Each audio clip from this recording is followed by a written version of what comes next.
Hey everyone, how's it going? Okay, so this is a quick video to get you started on this private preview of GraphGPT. So all you need to do is type this URL in your browser window. So basically, I'm going to show you what you would type. So basically, it is this URL, privpreview.graphgpt.ai. So basically, I'm just going to open a new browser window and paste this URL here and then navigate to this site. So you would land on this private preview website. So basically, this is a limited feature version of GraphGPT. It doesn't have a number of features that would be available as part of the final launch version, which is about a month. So this is being launched for initial set of users. So we have identified, about 20-25 users who would get started on this. So, and congratulations to you for being one of the 25 people to be using this the initial launch version of GraphGPT. So when you launch the site, you would land on this page. So you can actually, if you're using a mouse, just scroll and you would actually get rid of all the guides that appear. But feel free to read the initial overlay guides so that you know what functions are where.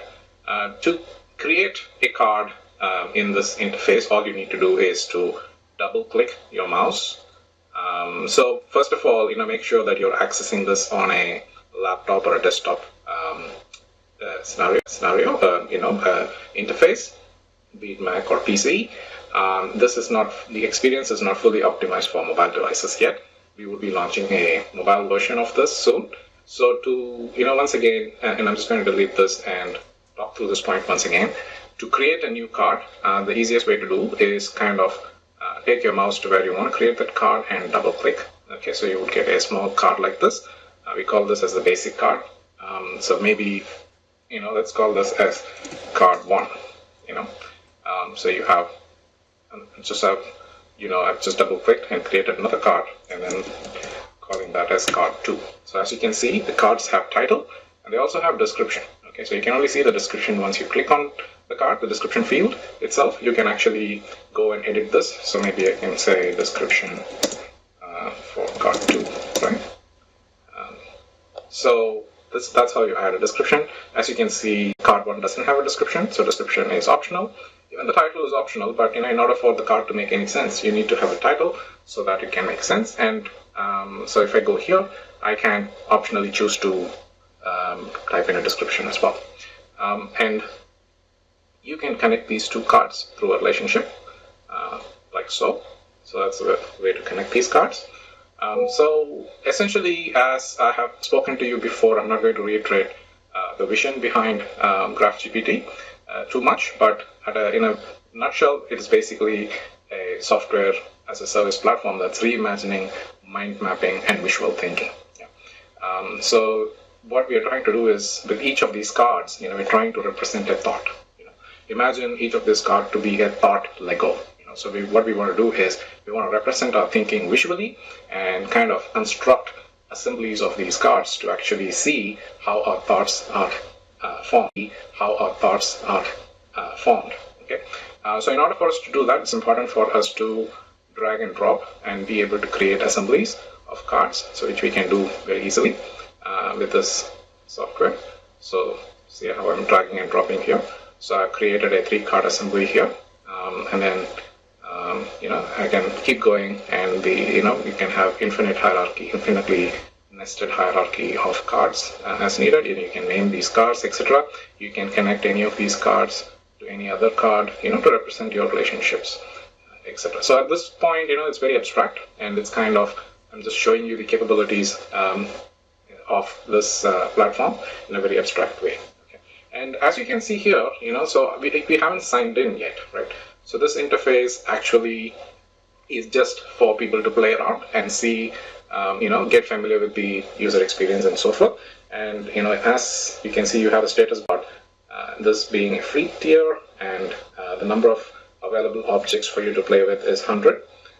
So once you reach that limit of 100 cards, it would not create more cards. It would kind of require you to sign in order for you to create more cards. Yeah. So it gives you enough, enough number of objects for you to play around with and get familiar with the user interface. But in order for you to start using this map, so for example, this map is there, but if I kind of, shut the browser and reopen it, you're going to lose everything that you've created because you haven't been able to save this map. Okay? In order for you to save the map, so you need to be able to sign in. And also you need to give the map a name. So, or map, or what we call as an assembly, a name. Okay, so you need to be able to give a name, and you would be able to give a name, in the title field that would appear here in this area where I'm hovering when you sign in. Okay. So what I would like you to do is, once you get to this point, I would like you to use the sign up button to go and actually create a free account with this platform and start using the more full-fledged version of this application. Okay. And as you can see here, at the top are several tools. There are many tools that are enabled in this version, and some of the tools are not enabled. That's because this is not the full version. As I said, the full version is about a month away. But at the same time, we don't want to keep the users waiting. So we decided to launch a trimmed down version with minimal features, which people can still make use of and derive a lot of value. So without further ado, let's kind of go and show you what the sign up interface looks like. So when you click on sign up, you would come to a page that looks like this, and you can actually use your Google account to sign up. At the moment, we are only supporting Google sign up and sign in. In future, we will be supporting other identity providers such as Microsoft and potentially Facebook and others as well. Okay. Since I already have a test account, in this case, I'm not going to sign up. I'm just going to log in here. So the sign in page looks like this. So I'm going to use the sign in button to kind of log in. So now it's going to come up and ask which account I want to sign in with. So I'm going to use this test account that we created to sign in.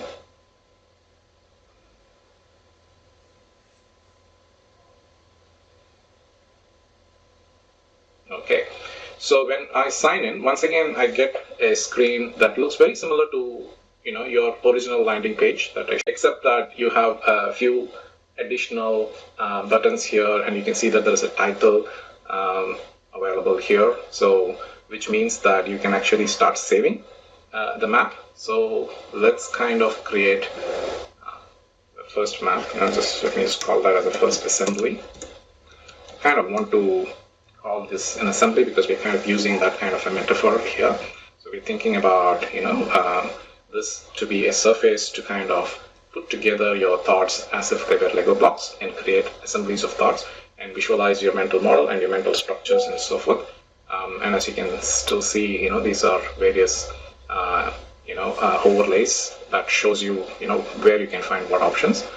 So here you can see the menu option, and here is a mini dashboard interface. You can explore all of this subsequently. Okay, so assembly which we just created. And then here, as I showed you before, there are a number of tools that you can work with. So for now, we are only enabling the add section, section list. These two are not supported in this version. You have a basic card, and then you can use the basic card. These two are not supported. This is a sticky note and this is a drawing card. Text fields supported, smileys are supported. Image cards are not supported, and these are more advanced options. These are not supported. Perspectives are supported. We'll talk about it in a minute. Yeah. So let's kind of create a quick assembly here. Let's kind of, let's assume that we are trying to visualize some kind of a corporate strategy and maybe, draw the connection between our corporate strategy and our technology architecture, for example. So I'm going to call this particular part object as corporate strategy. I'm going to drag and drop say something like a technology strategy, and just at a very high level, right? And then maybe let's call it as marketing strategy, another one. So within this broader umbrella of corporate strategy, we want to capture two strands of strategy. Maybe let's do one more. Let's call it as, say, finance strategy. Okay.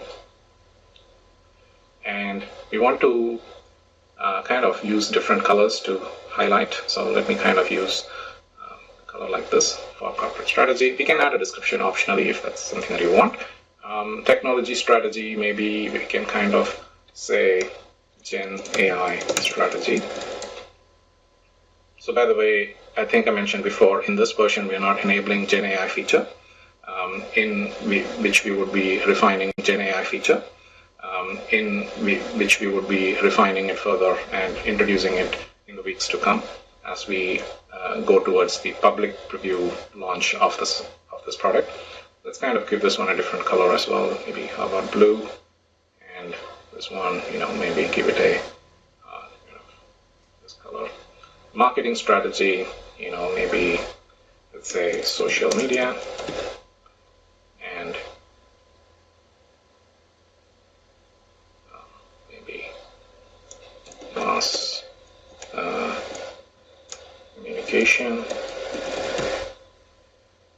I can adjust the size of these cards as you need, drag and drop. So you can see how we are able to create these thought assemblies, and we're able to create some meaning to this. So maybe you can say finance strategy, let's say something like, long-term, and let's say tactical investments.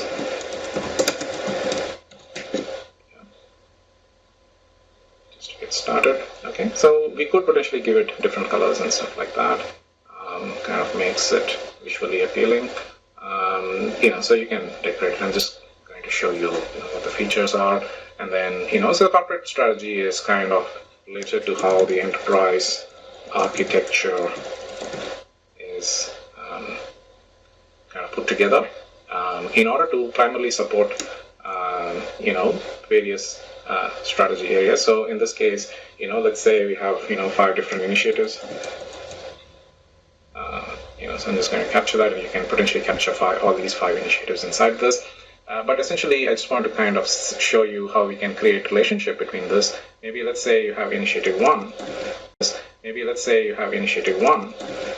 Which is all about Gen AI. So let's call it Gen AI project, right, or initiative. And I'm just going to drag and drop that, and I'm going to connect this Gen AI strategy to the initiative within Gen AI.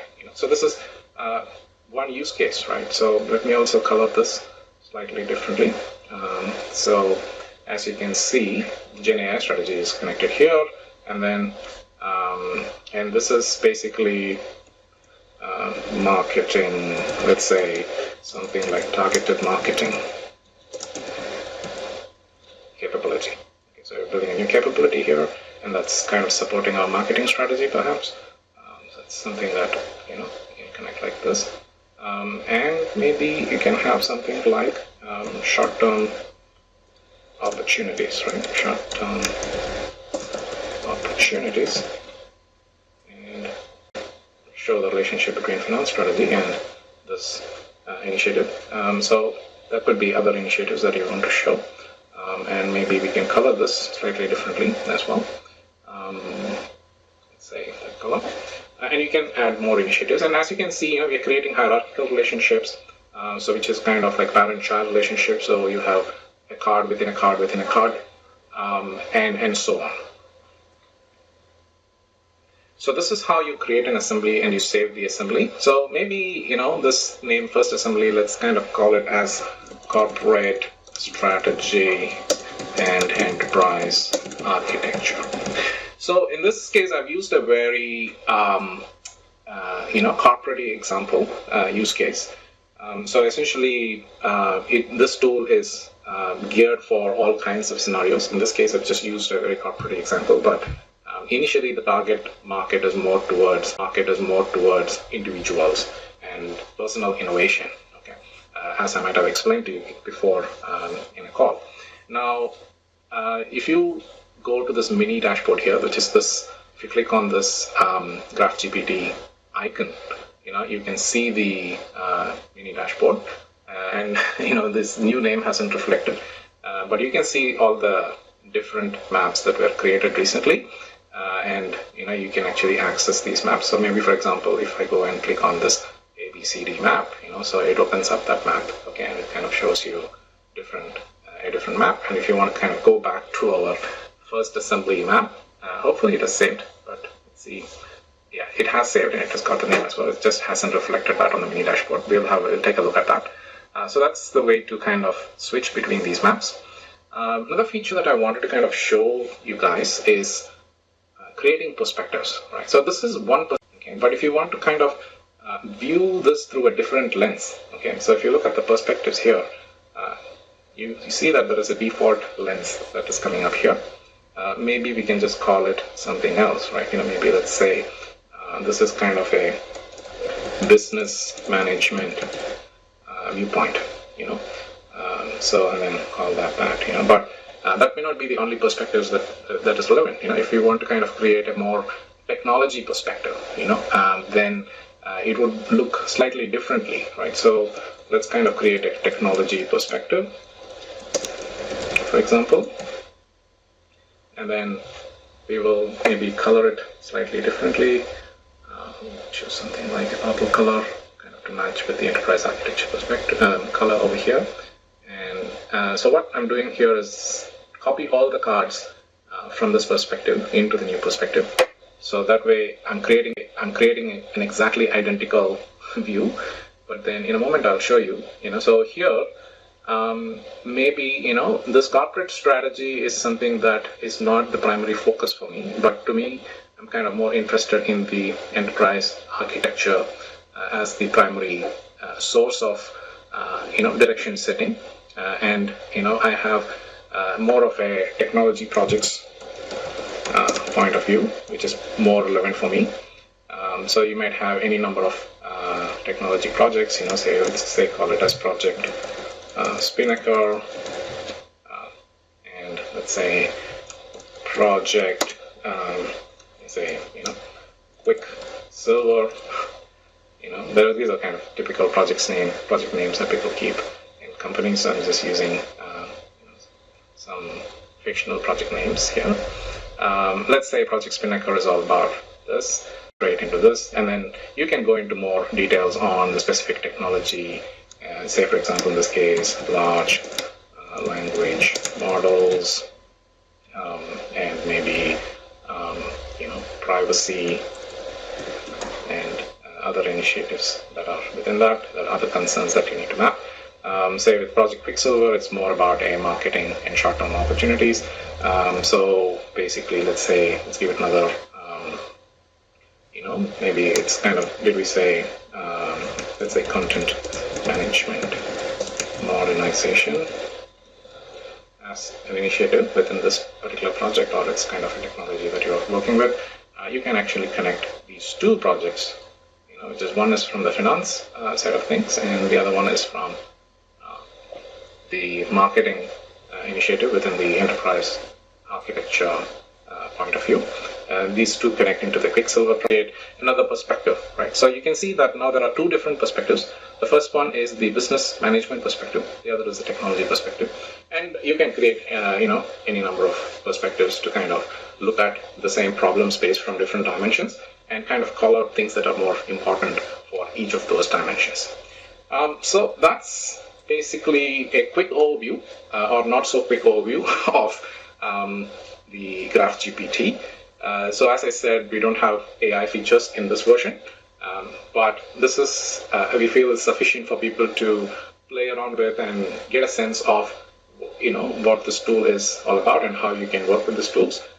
So as we spoke before, this week one is all about getting familiar with the tool and, and thinking out of the box to create the use cases that you would want to see addressed by this tool?